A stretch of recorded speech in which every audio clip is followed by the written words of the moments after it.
나는 그날 아침 병실 창밖으로 멀리 보이는 서울의 고층 빌딩을 바라보며 짐작했습니다.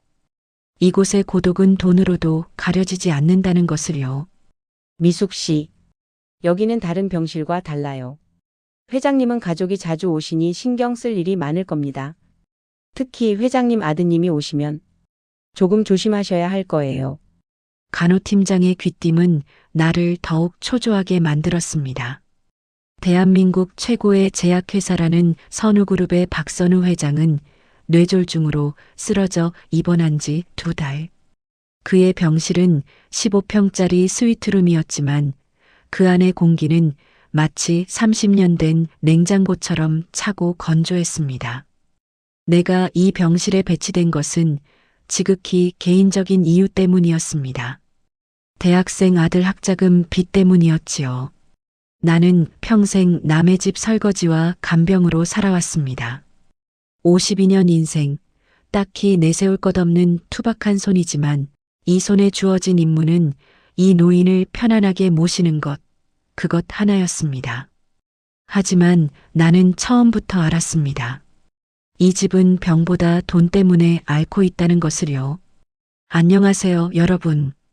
오늘도 여러분과 함께할 수 있어서 정말 기쁩니다. 이런 감동적이고 의미 있는 이야기들을 더 자주 만나보고 싶으시다면 무료로 할 수 있는 구독과 좋아요 버튼을 눌러주세요. 여러분의 작은 관심이 더 좋은 콘텐츠를 만드는 큰 힘이 됩니다. 그럼 지금부터 많은 분들이 깊은 감동을 받으셨던 이야기를 시작해 보겠습니다. 나는 아침 7시 회장님의 병실에 들어서며 늘 똑같은 풍경을 마주했습니다. 회장님은 반쯤 감긴 눈으로 천장을 응시하고 계셨고 나는 묵묵히 끓여온 잣죽을 식히고 이불깃을 정리하며 방을 깨끗이 청소했습니다. 설거지를 하며 흘리는 물소리가 적막한 이 병실에서 유일하게 살아있는 소리였습니다. 회장님의 방에는 화려한 꽃다발 대신 아들 부부가 보낸 크고 낡은 동양화가 걸려 있었습니다.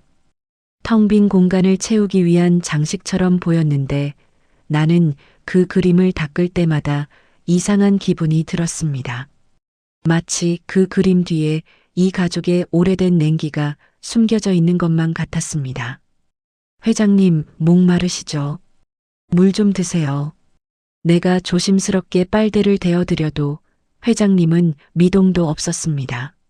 하지만 내가 옆에서 드라마 이야기를 하거나 자식 이야기를 할 때면 미세하게 눈꺼풀이 떨리는 것을 보았습니다. 정말이지, 이 집 사람들 겉으로는 그렇게 걱정하는 척하면서 정작 이분의 마음속엔 아무도 없나 봅니다. 이 비싼 병실에 왜 저만 이분을 돌보고 있는 것만 같을까요? 오후 2시 외아들인 박준혁 씨 부부가 병실을 찾았습니다. 준혁 씨는 깔끔한 최고급 정장 차림이었고 며느리 한소혜 씨는 명품 핸드백을 팔에 걸고 있었습니다. 그들이 병실에 들어서는 순간 따뜻했던 병실 공기는 순식간에 날카로운 얼음으로 변했습니다. 아버지, 저 왔어요. 몸은 좀 어떠세요? 회사 일이 워낙 바빠서 자주 못 와 죄송합니다. 미숙 씨, 우리 아버님 잘 좀 부탁드려요. 혹시 필요한 거 없으세요? 비타민 같은 거? 그들의 대화는 완벽하게 격식이 있었지만 나는 그들의 눈빛을 보았습니다. 회장님의 아니가 아니라 회장님의 회복 속도를 재고 있는 듯한 초조한 눈빛이었습니다. 준혁 씨는 회장님 손을 잡는 대신 침대 옆에 놓인 의료 차트만 연신 들여다보았습니다. 며느리 소희 씨가 내게 건넨 비타민은 사실 걱정이 아니었습니다. 당신 임무를 똑바로 하라는 조용한 압박이었습니다. 나는 그 비타민 통을 만지작거리며 왠지 모를 불안감에 휩싸였습니다. 그들이 잠시 병실 밖으로 나갔을 때 나는 복도에서 들려오는 희미한 목소리를 듣게 되었습니다. 정말이지, 아버지. 이렇게 오래 계시면 안 되는데. 재단 쪽 지분 정리가 빨리 끝나야 할 텐데 말이야. 언제까지 이럴 건지. 여보, 너무 티내지 마세요. 요양보호사 귀가 얼마나 밝은지 몰라요. 일단 오늘은 이만 가고 내일 다시 와서 그 이야기는 그분하고 직접 해보죠. 그분이 누구를 가리키는지 나는 알 수 없었습니다. 하지만 그들의 목소리에는 회장을 걱정하는 애절함 대신 시간과의 싸움에 지친 듯한 조급함만 가득했습니다. 나는 그날 밤 잠든 회장님을 바라보며 침대 옆에 앉아 있었습니다. 회장님의 얼굴은 병약해 보였지만 입가에는 알 수 없는 미소가 스쳐 지나갔습니다. 이분은 무슨 꿈을 꾸시는 걸까? 아마도 건강했을 때의 화려한 시절이나 가족과 함께 행복했던 순간을 떠올리시겠지요. 하지만 밖의 사람들은 그저 이분의 돈만 바라보고 있는데 그때 병실 문이 아주 조용히 열렸습니다. 다시 돌아온 것은 외아들 준혁 씨였습니다. 그는 병실을 두리번거리더니 내게 조용히 다가와 낮고 음산한 목소리로 말했습니다. 김미숙 씨, 잠시 이야기 좀 할 수 있을까요?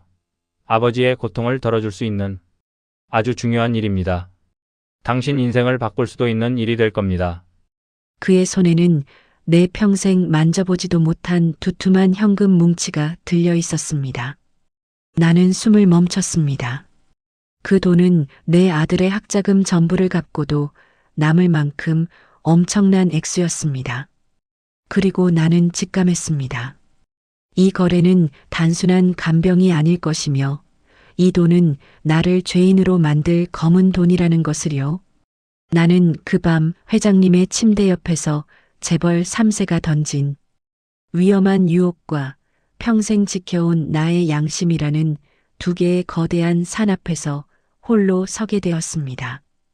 거부할 수 없는 유혹과 악마의 거래 준혁 씨가 내밀었던 돈 뭉치는 그날. 밤 내내 내 머릿속을 떠나지 않았습니다. 52년 인생, 그토록 쉽게 만져본 적 없는 돈이었습니다.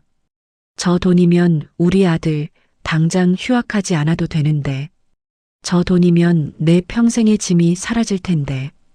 다음 날 아침 일찍 준혁 씨 부부는 다시 병실을 찾았습니다. 이번에는 좀 더 노골적이었습니다. 며느리 소희 씨는 회장님의 손을 잡는 신용만 하더니 이내 내게 가까이 다가와 속삭였습니다. 미숙 씨, 아버님이 너무 힘들어 하시는 것 같아서요. 저희가 아주 좋은 진통제를 구했어요. 의사 선생님 몰래 이걸 링거에 조금만 섞어주세요. 저희는 그저 아버님의 고통을 덜어드리고 싶은 마음뿐입니다. 그녀의 목소리는 너무나 상냥하고 걱정스러웠지만 그 눈빛은 전혀 달랐습니다. 마치 내게 양심을 담보로 한 계약서를 내미는 듯한 차갑고 단호한 눈빛이었습니다. 준혁 씨는 내 어깨에 손을 얹으며 나를 압박했습니다. 이 일만 잘 마무리되면 미숙 씨는 평생 일 안 하셔도 돼요. 이건 아버님을 위한 일이기도 합니다. 굳이 길게 고통받으실 필요가 없잖아요. 나는 그들이 건넨 작은 약병을 만지작거렸습니다. 겉포장에는 아무것도 적혀 있지 않았습니다. 하지만 내 오랜 경험이 경고했습니다. 이것은 단순한 진통제가 아닐 것입니다. 이것은 이 재벌 가족이 숨기려는 검은 욕망의 증거였습니다. 나는 고개를 저었습니다. 죄송합니다. 저는 의사의 지시 없이는 회장님께 어떤 약물도 투여할 수 없습니다. 이것은 제 원칙입니다. 준혁 부부의 얼굴에 순식간에 차가운 분노의 그림자가 스쳤습니다. 내가 그들의 제안을 거절한 직후 병실 문이 열리고 한 젊은 아가씨가 들어섰습니다. 회장의 손녀 박지민이었습니다. 그녀는 청바지에 낡은 배낭을 메고 있었는데 부모와는 전혀 다른 분위기였습니다. 지민 씨의 눈은 할아버지를 향한 진심 어린 걱정으로 가득 차 있었습니다. 할아버지, 저 왔어요.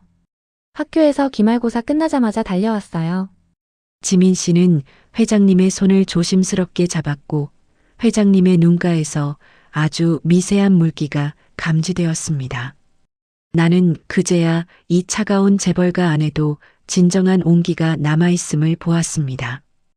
하지만 준혁 씨 부부는 지민 씨를 불편하게 여겼습니다. 지민아, 너는 공부나 열심히 하지. 여긴 네가 있을 곳이 아니야. 그리고 그 낡은 옷은 뭐니? 할아버지 병실에 올 때는 좀 단정하게 입으렴. 그래, 할아버지는 우리가 잘 모시고 있으니 걱정 말고. 내 엄마 말대로 돌아가서 내 할 일이나 해. 지민 씨는 부모의 냉대에 상처받은 듯 입술을 꽉 깨물었지만 나를 바라보는 눈빛은 달랐습니다. 마치 당신만이 할아버지의 진심을 아는 것 같아요라고 말하는 듯 했습니다. 그날 나는 지민 씨의 눈빛에서 우리 가족의 외로움과 고독을 발견한 듯한 동질감을 느꼈습니다. 나만 이 병실의 온기를 느끼고 있는 줄 알았는데 이 아이도 알았던 것이군요. 이 집안이 얼마나 차가운지, 그리고 이 노인이 얼마나 외로운지를요. 나의 거절과 지민 씨의 등장으로 준혁 부부의 초조함은 극에 달했습니다. 다음 날 아침 나는 싱크대에서 설거지를 하다가 며느리 소희 씨가 속삭이는 대화를 듣게 되었습니다. 여보, 그 아줌마가 너무 이상해요. 수정이 너무 단호했어요. 혹시 눈치챈 거 아니에요? 설마. 그깟 돈 때문에 평생 몸 바쳐 일하는 하찮은 사람인데. 하지만 혹시 모르니. 당신이 내일 다시 한번 말해봐. 약을 복용하면 회장님의 상태가 더 악화될 수 있다는 점을 미숙 씨에게 간접적으로 흘려봐야겠어. 이젠 협박만으론 안 되겠어. 나는 그 말을 듣고 그들이 단순한 진통이 아니라 회장의 상태를 악화시키려는 목적을 가지고 있음을 확실히 깨달았습니다. 약물 투여 거절은 나의 원칙을 넘어 회장님의 생명을 지키는 일임을 알게 되었습니다. 나는 설거지하는 손을 멈췄습니다. 내 손이 가늘게 떨리고 있었습니다.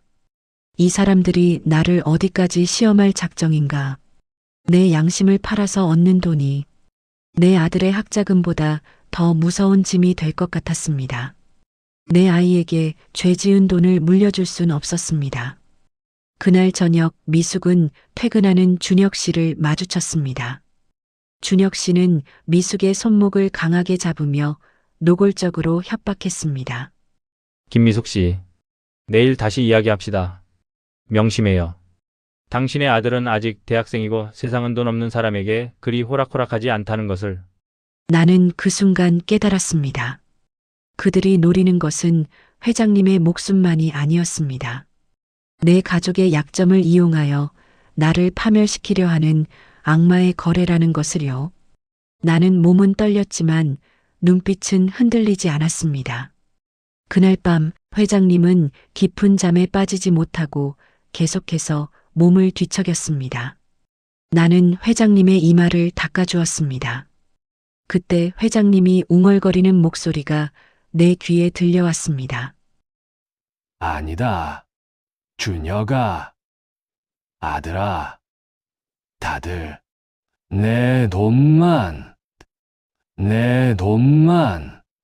바라보는구나. 회장님의 외로운 잠꼬대를 들으며 나는 준혁 씨 부부가 노리는 것이 단순한 돈이 아니라 아버지에게 사랑받지 못했다는 아들의 뿌리 깊은 상처임을 어렴풋이 짐작했습니다.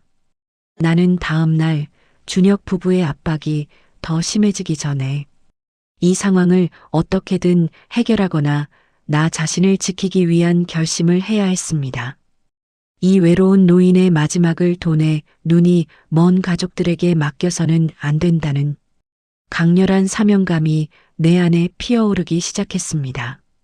하지만 이 결심은 나를 벼랑 끝으로 몰고 갈 수도 있다는 것을 나는 너무나 잘 알고 있었습니다. 준혁 부부가 약물 투여를 거부한 나를 대하는 태도는 확연히 달라졌습니다. 그들의 눈빛은 더 이상 유혹이 아닌 날카로운 적대감이었습니다. 소희 씨는 내가 만든 죽이 너무 묵다거나 병실 정리가 마음에 들지 않는다며 사사건건 시비를 걸었습니다. 미숙 씨, 여기는 일반 병실이 아니에요. 회장님께 이 정도 서비스밖에 제공 못하세요? 돈 받고 일하시는 분이 이렇게 성의가 없어서야. 혹시 다른 생각을 하고 계신 건 아닌지 모르겠네요. 그들의 말 한마디 한마디는 나의 가난과 직업을 비하하는 칼날 같았습니다. 나는 내가 이 넓은 병실에서 완전히 혼자가 되었음을 느꼈습니다. 간호사들은 이미 준혁 부부의 눈치를 보고 있었고 나를 멀리했습니다. 마치 내가 더럽혀진 존재라도 되는 것처럼 말입니다. 나는 설거지를 하며 흐르는 물에 젖은 앞치마를 꽉 쥐었습니다. 이 낡은 앞치마처럼 나의 자존심도 너덜너덜해지는 것 같았습니다. 정말이지 이 집에서 내가 뭐란 말인가? 돈 때문에 양심까지 팔라는 거 아닌가? 내 평생 자식들 앞에서 떳떳하게 살아왔는데 왜 이 나이에 이런 모욕을 당해야 하는 걸까요? 그럼에도 나는 묵묵히 청소를 하고 회장님을 돌보았습니다. 내가 그들의 악행에 굴복한다면 이 차가운 병실의 마지막 희망마저 사라질 것 같았습니다. 병실에서의 시간이 길어질수록 나는 회장님 박선우에게서 나와 닮은 고독을 발견했습니다. 회장님은 가족들이 돌아간 후 혼자 계실 때 가장 편안해 보였습니다. 가족들이 올 때는 긴장하거나 불안한 기색이 역력했지만 내가 곁에서 조용히 손을 주물러 드릴 때면 평온해 보였습니다. 어느 깊은 밤 나는 회장님 옆에서 쪽잠을 자다가 흐느끼는 듯한 잠꼬대에 화들짝 놀라 깨어났습니다. 미안하다, 준혁아. 내가 너를 그렇게 만들었다. 다 내 잘못이다. 다 부질없다. 그 잠꼬대는 단순히 재산을 지키지 못한 회한이 아니었습니다. 그것은 아버지로서 아들에게 사랑을 주지 못했던 30년의 후회가 응축된 울음이었습니다. 나는 그 순간 회장님이 엄청난 부자일지라도 결국은 진정한 사랑을 갈망하는 외로운 노인일 뿐임을 깨달았습니다.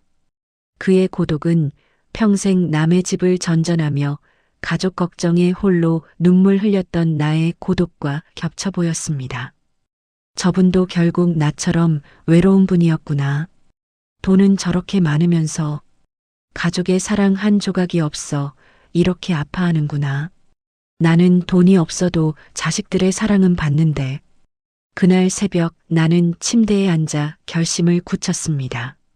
내가 준혁 부부의 제안을 받아들이는 순간 나는 돈 때문에 양심을 판 하찮은 사람이 되는 것입니다. 하지만 내가 거절하면 나는 돈의 논리를 거부한 인간으로서의 존엄을 지키는 것입니다. 나는 싱크대 위에 놓여있던 작은 약병을 집어들었습니다. 그 안에는 준혁 부부의 검은 욕망이 담겨 있었습니다. 저는 이 노인분의 생명을 돈 때문에 팔 수 없습니다. 내 아이들에게 부끄러운 어머니가 될 수는 없습니다. 나는 병실 화장실로 들어가 그 약병에 든 액체를 변기에 모두 쏟아버렸습니다. 물이 내려가는 소리가 마치 내 마음속에 엄청난 짐 하나가 사라지는 소리 같았습니다. 나는 잠시 동안의 평온함을 느꼈습니다. 이제 나는 돌아올 수 없는 강을 건넜습니다. 나는 그들을 적으로 만들기로 선택했습니다. 이 상황을 해결할 방법을 모색하거나 최소한 나 자신을 지키기 위한 강한 결심을 다졌습니다. 나의 유일한 무기는 회장님의 생명을 지키려는 나의 양심뿐이었습니다. 나는 병실을 나오면서 벽에 걸린 동양화를 무심히 바라보았습니다. 어제 준혁 씨가 그 그림 아래에서 내게 압박을 가했었지요. 그림은 평온해 보였지만 그 아래의 벽지가 미세하게 뜯어져 있었습니다. 나는 며칠 전 준혁 부부가 병실에 몰래 CCTV를 추가 설치할 수 있다는 대화를 엿들은 기억을 떠올렸습니다. 저 그림 뒤에 혹시 그들이 설치한 감시의 눈이 숨겨져 있는 것은 아닐까 하는 불길한 예감이 들었습니다. 내가 약병을 버린 다음 날부터 병실 분위기는 더욱 숨막히게 변했습니다. 나는 나를 향한 준혁 부부의 의혹이 노골적으로 표출되고 있음을 피부로 느꼈습니다. 그들은 미숙이 회장님의 상태를 더 이상 호전시키지 않거나 심지어 방해하고 있다고 의심하는 것 같았습니다. 며느리 소희 씨는 병실에 올 때마다 내게 친절한 듯 이것저것 물었지만 그녀의 눈은 끊임없이 내가 머무는 공간, 내가 만지는 물건을 스캔하듯 훑었습니다. 마치 숨겨진 증거를 찾는 듯이요. 나는 낡은 동양화 쪽 벽지를 다시 살펴보았습니다. 벽지는 분명 미세하게 뜯겨져 있었고 그 틈으로 렌즈 같은 작은 검은 점이 보였습니다. 정말이지. 이자들이 나를 감시하고 있었군요. 내가 약물을 버리는 순간도, 회장님을 돌보는 모든 순간도 이 감시의 눈이 지켜보고 있었던 겁니다. 나는 그들의 손바닥 안에서 놀아나고 있었던 것입니다. 나는 분노와 함께 극한의 고립감에 휩싸였습니다. 내가 아무리 양심을 지키려 발버둥 쳐도 이 거대한 재벌가의 권력과 돈 앞에서는 내 모든 행동이 죄가 될 수 있다는 두려움이 엄습했습니다. 고립감 속에서 유일하게 나를 찾아온 사람은 손녀 박지민이었습니다. 부모에게 꾸지람을 들으면서도 틈틈이 병실을 찾았던 지민 씨는 내게 조용히 쪽지를 건넸습니다. 미숙 이모님, 저와 잠시 병원 정원에서 만날 수 있을까요? 할아버지 상태가 이상해요. 부모님께는 비밀로 해주세요. 나는 불안했지만 지민 씨가 유일하게 믿을 수 있는 사람이라는 직감이 들었습니다. 다음 날 아침 나는 잠시 짬을 내 병원 정원의 벤치에서 지민 씨를 만났습니다. 이모님, 저번 주부터 할아버지 상태가 오히려 더 안 좋아지신 것 같아요. 아빠가 준 약을 투여한 건 아닐까 걱정했는데 이모님이 아니라고 하셨잖아요. 그런데 혹시 다른 무언가가 있는 건 아닐까요? 지민 씨, 솔직히 말씀드리면 그 약은 단순한 진통제가 아니었습니다. 나는 그걸 버렸어요. 하지만 나도 그들이 나를 감시하고 있다는 느낌을 지울 수가 없어요. 지민 씨는 내 말에 충격을 받은 듯 했지만 이내 눈빛이 단호해졌습니다. 저도 알아요. 아빠와 엄마가 할아버지 재산을 두고 얼마나 초조해하는지. 저는 돈보다 할아버지가 깨어나는 게 중요해요. 이모님, 우리 같이 진실을 밝혀내요. 제가 밖에서 부모님의 수상한 행적을 귀띔해 드릴게요. 놀라웠습니다. 이 재벌가에도 저렇게 순수하고 용기 있는 마음을 가진 아이가 있었다니요. 그녀의 순수한 신뢰가 내가 혼자가 아님을 깨닫게 해주었습니다. 나는 드디어 벼랑 끝에서 기댈 수 있는 작은 희망을 발견했습니다. 우리의 비밀 연대가 시작되자 준혁 부부의 압박은 더욱 노골적으로 변했습니다. 지민 씨를 만난 후 내게 의문의 전화가 걸려왔습니다. 김미숙 씨, 당신 주제를 알아야지. 내가 당신 아들이 대학 학자금 대출 때문에 허덕이고 있다는 것을 모를 것 같아요. 계속 우리 말을 거역하면 당신 아들이 어떻게 될지 책임 못 집니다. 당신은 혼자가 아니야.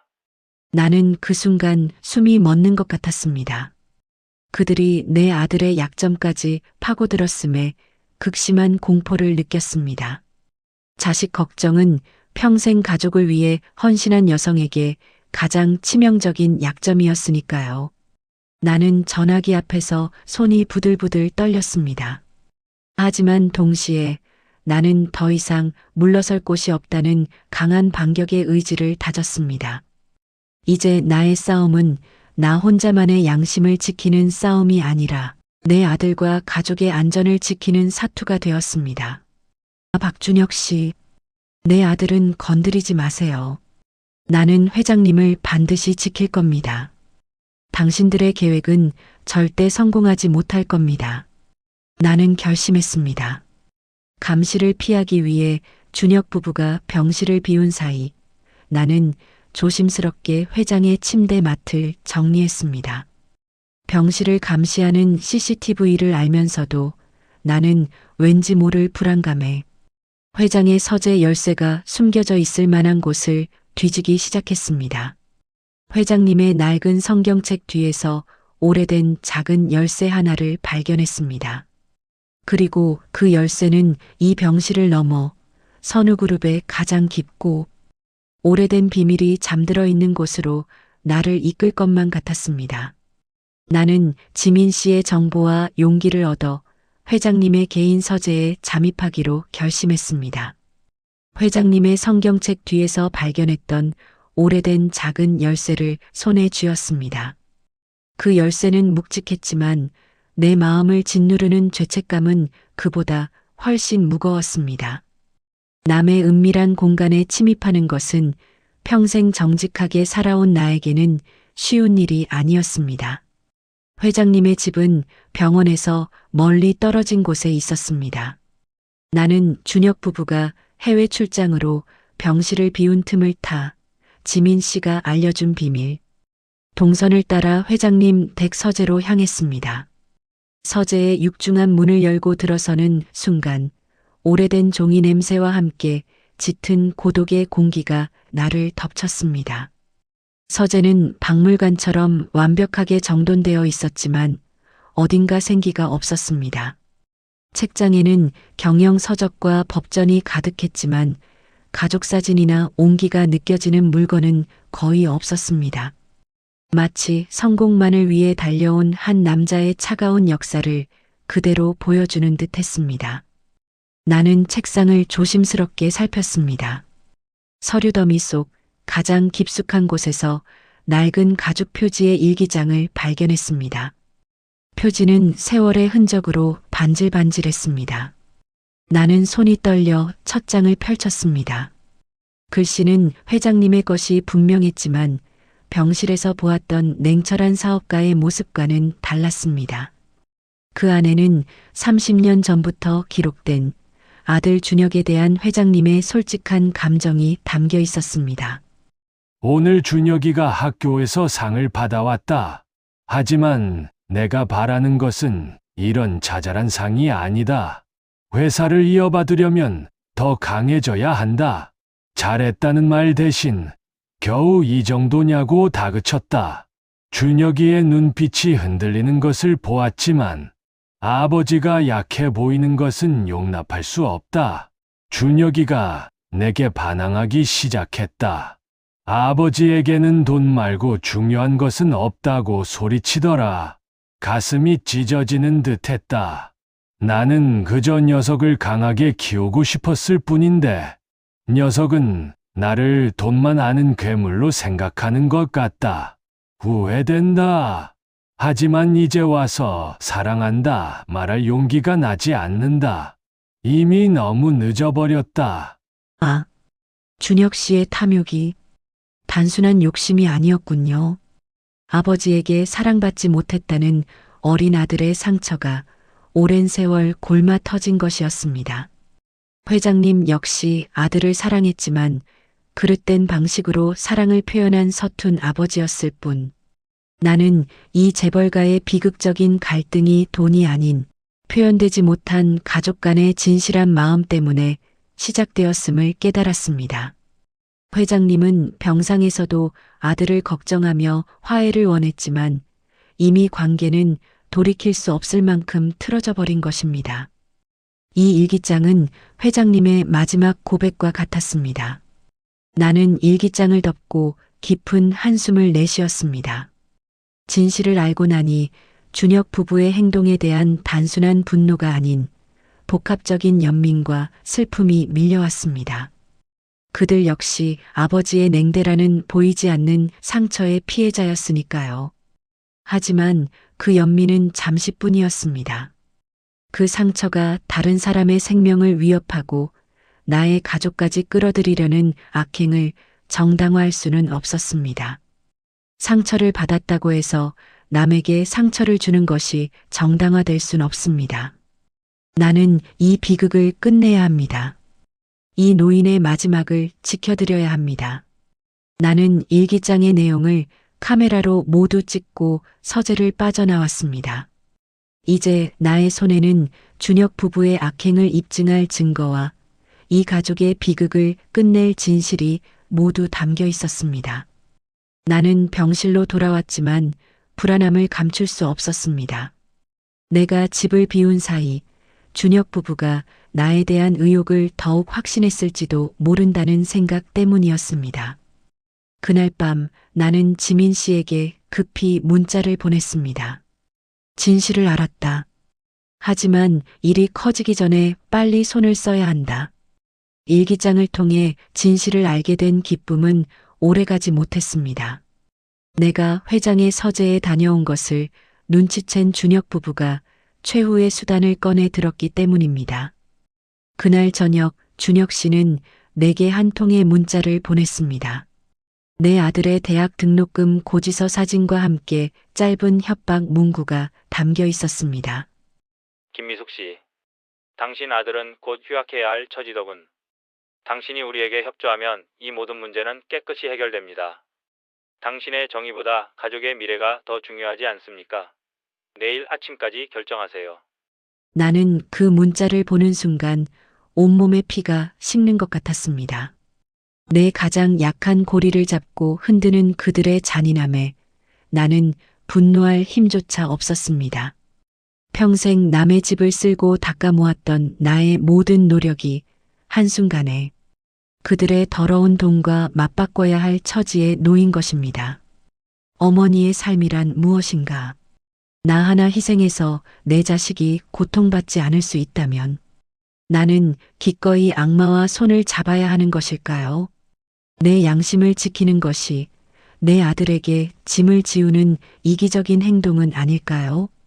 나는 그날 밤 병실 구석에서 낡은 아들 사진을 붙잡고 홀로 눈물을 흘렸습니다. 눈물은 멈출 줄 몰랐고 나는 내일 아침 회장님의 링거에 무엇을 넣을지 말지를 결정해야 하는 벼랑 끝의 어머니가 되었습니다. 아침이 되었습니다.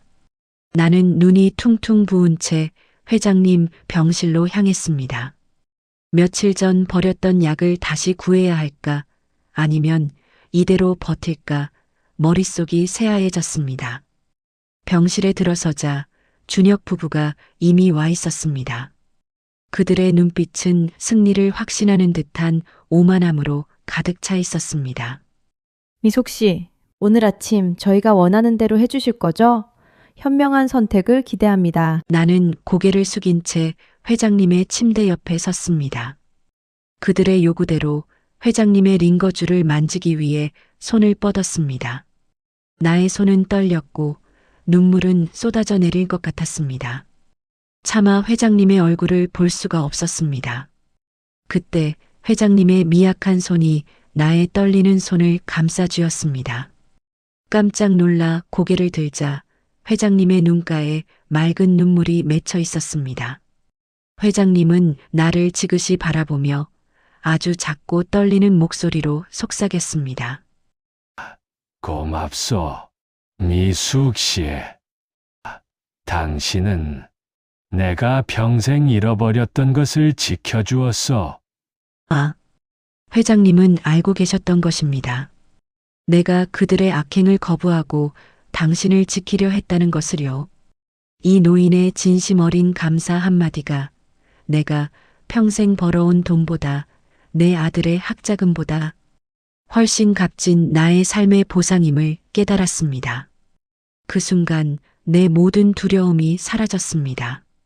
나는 준혁 부부에게 고개를 들었습니다. 죄송합니다. 저는 회장님의 생명을 가지고 거래할 수 없습니다. 저는 이분의 양심을 지키겠습니다. 나의 단호한 거절에 준혁 부부는 이성을 잃었습니다. 이런 미친. 당장 짐 싸서 나가 이 아줌마. 당신 아들 인생 우리도 책임 못 져. 준혁 씨는 내 팔을 거칠게 붙잡고 요양원에서 나를 쫓아내려 했습니다. 바로 그때 병실 문을 박차고 손녀 지민이 뛰어들어왔습니다. 놓으세요, 아빠. 이모님은 잘못한 거 없어요. 이모님은 할아버지를 지키고 계신 거라고요. 지민 씨는 나를 보호하듯 내 앞에 섰습니다. 우리는 필사적으로 서로를 지키려 했습니다. 나는 지민에게 귓속말로 마지막 기회야. 증거를 확보해야 해. 라고 속삭였습니다. 준혁 부부는 우리를 병실 밖으로 내쫓으려 했고 나는 그 혼란 속에서 마지막 기회를 잡기로 결심했습니다. 지민 씨는 이미 녹음 장치를 준비하고 있었습니다. 이 혼란이 바로 우리가 진실을 세상에 드러낼 결정적인 순간임을 알았기 때문입니다. 결국 준혁 부부는 경비원을 불러 나와 지민을 병실 밖으로 내쫓는데 성공했습니다. 하지만 그들은 안심하지 않았습니다. 병실 문이 닫히기 직전 나는 준혁 씨의 섬뜩한 표정과 소희 씨의 광기 어린 눈빛을 보았습니다. 그들이 직접 회장님의 생명을 끊으려는 행동에 나서기로 결심했음을 직감했습니다. 준혁 부부는 우리를 병실 밖으로 내쫓은 후 더 이상 지체하지 않았습니다. 나는 복도 CCTV를 피해 급히 지민 씨에게 달려갔습니다. 이모님, 아빠와 엄마가 다시 병실로 들어갔어요. 아무래도 직접 하시려는 것 같아요. 나는 심장이 터질 것 같았습니다. 내 손에는 경찰 신고 버튼을 누를 수 있는 휴대전화가 쥐어져 있었지만 결정적인 증거를 잡지 못하면 오히려 나의 무고함만 주장하다 끝날 것 같았습니다. 지민 씨는 이미 녹음 장치를 켜고 조심스럽게 병실 문 가까이 다가섰습니다. 병실 안에서는 준혁 씨의 광기 어린 목소리가 들려왔습니다. 아버지, 이 모든 게 아버지 탓이에요. 나에게 사랑 대신 돈만 가르쳤잖아요. 이제 이 모든 것을 끝낼 시간입니다. 그때 나는 작은 틈으로 병실 안을 보았습니다. 준혁 씨가 주사기를 들고 회장님의 링거줄에 액체를 주입하려는 찰나였습니다. 그의 아내 소희 씨는 흥분한 듯 병실 문을 막고 있었습니다. 안 돼. 나는 문을 박차고 병실 안으로 뛰어들었습니다. 내가 준혁 씨의 팔을 붙잡고 주사기를 쳐내는 순간 병실은 아수라장이 되었습니다. 주사기는 바닥에 떨어져 깨졌습니다. 이 미친 아줌마가. 누가 들어오래. 당장 나가. 준혁 씨가 나를 향해 손을 휘두르려는 순간 병실 문이 열리고 경찰관 2명이 들이닥쳤습니다. 지민 씨가 복도에서 경찰에 신고하고 녹음한 증거를 제시한 덕분이었습니다. 박준혁 씨, 살인미수 현행범으로 체포합니다. 소희 씨는 그 자리에서 주저앉았고 준혁 씨는 발버둥 치며 아니다. 나는 억울하다. 아버지를 위한 일이었다. 고 소리쳤습니다. 그의 외침은 증오와 좌절, 그리고 아버지에게 인정받지 못했던 비틀린 슬픔으로 가득 차 있었습니다. 나는 바닥에 주저앉아 숨을 헐떡였습니다. 나의 팔은 멍들었지만 양심을 지켰다는 승리의 카타르시스가 온몸을 감쌌습니다. 지민 씨는 울음을 터뜨리며 나에게 달려와 고마움의 눈물을 흘렸습니다. 경찰이 준혁 부부를 연행하려는 순간 침대에 누워있던 회장님, 박선우가 스스로 몸을 일으켰습니다. 그의 얼굴에는 분노와 슬픔, 그리고 깊은 고독이 뒤섞여 있었습니다. 그의 눈물은 침묵 속에 숨겨왔던 30년의 후회를 담고 있었습니다. 준혁아, 준혁 씨는 돌아보지 않았습니다. 내가 너에게 제대로 된 아버지가 되지 못한 것은 사실이다. 너의 그 상처가 이 모든 비극을 만들었음을 안다. 하지만 내가 이렇게까지 타락할 줄은 몰랐구나.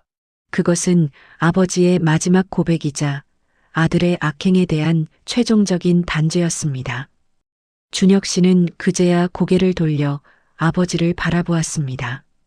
그의 눈빛은 원망과 절망으로 일그러졌습니다.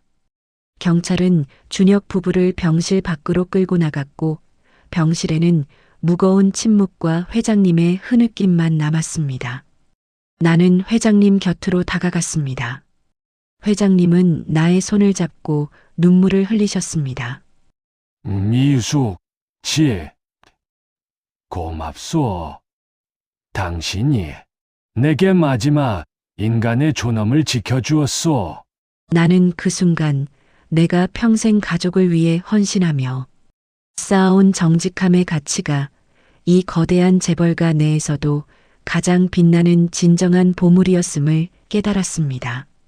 모든 것이 폭풍처럼 지나간 후 회장님은 나에게 내일 아침 중요한 이야기가 있으니 꼭 와달라고 부탁하셨습니다. 그의 눈빛은 이미 재산을 정리하고 새로운 삶을 준비하는 사람의 평온함이었습니다. 사건이 마무리된 후 언론은 대한민국 최고의 제약회사 선우그룹의 후계자 박준혁 부부가 회장에게 살인 미수를 저지르려 했다는 충격적인 사실을 대대적으로 보도했습니다. 준혁 부부는 경찰에 체포되어 조사를 받았고 내가 지민 씨와 함께 확보한 녹취민 영상, 증거와 회장의 명확한 진술을 통해 엄중한 법적 처벌을 받게 되었습니다. 그들의 탐욕은 결국 그들의 모든 것을 앗아갔습니다. 돈과 권력 그리고 명예까지도요. 나는 그들의 몰락을 보며 양심을 지킨 대가는 늦더라도 반드시 돌아온다는 인생의 진리를 깨달았습니다. 사건 발생 일주일 후 회장님은 회복세를 보이며 나와 지민 씨를 병실로 부르셨습니다. 병실에는 더 이상 냉랭함이 아닌 평온한 온기가 감돌았습니다. 미숙 씨, 그리고 지민아, 이 모든 일은 내가 가족을 잘못 이끌었기 때문에 생긴 비극이다. 나는 이제 더 이상 이 재산을 내 자식들에게 남기고 싶지 않아. 내 재산의 대부분은 선우사회공헌 재단에 기부하기로 결정했다. 회장님은 나를 바라보았습니다. 그의 눈빛은 깊은 신뢰로 가득 차 있었습니다. 미숙 씨, 당신은 내가 평생 잃어버렸던 진실한 마음을 지킨 사람입니다.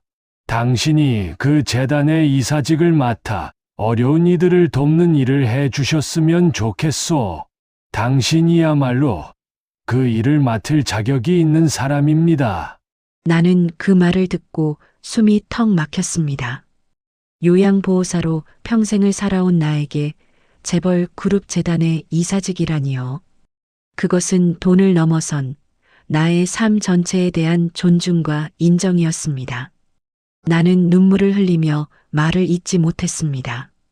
회장님, 저 같은 사람이 그런 큰일을 할 수 있을지 모르겠습니다. 저는 그저 바로 당신 같은 사람이기에 가능한 겁니다. 돈의 유혹 앞에서 흔들리지 않는 깨끗한 마음, 그것이 재단에 가장 필요한 자산입니다. 손녀 지민 씨는 감격하며 할아버지의 손을 잡았습니다. 그녀는 회장님에게 진심으로 용서를 구하고 앞으로 할아버지 곁을 지키며 재단 일을 도울 것을 약속했습니다. 할아버지, 이제야 저희 가족이 제대로 된 가족이 된 것 같아요. 돈보다 진심을 택하는 가족이요. 회장님은 지민 씨와 나의 손을 포개어 잡아주셨습니다.